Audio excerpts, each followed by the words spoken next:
Avui un polític europeu ha actuat amb responsabilitat, solidaritat cap als seus conciutadans i sentit patriòtic.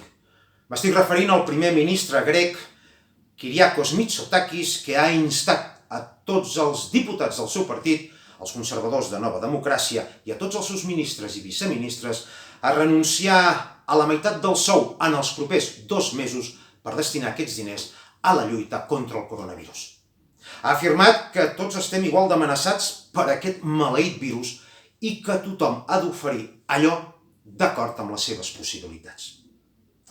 És un gest que l'honora i del qual ben segur estaran orgullosos la immensa majoria de grecs.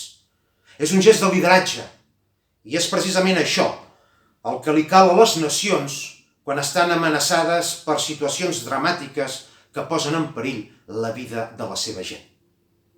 Enhorabona des de Catalunya, primer ministre. Demà, els diputats catalans tindran l'oportunitat de seguir l'exemple de Grècia. Serà en la Junta de Portaveus, presidida per Roger Torrent, on es plantejarà que els nostres diputats renunciïn només a unes dietes que encara tenen la poca vergonya de cobrar quan estan confinats a casa, però que es mantingui la integritat del seu sou. Què faran? Molt em temo que prevaldrà el seu interès econòmic i de partit, en lloc de fer un gest de solidaritat cap a tots aquells catalans que d'aquí 4 dies es veuran abocats a una situació econòmica enormement difícil. Demà tenen una cita amb la història.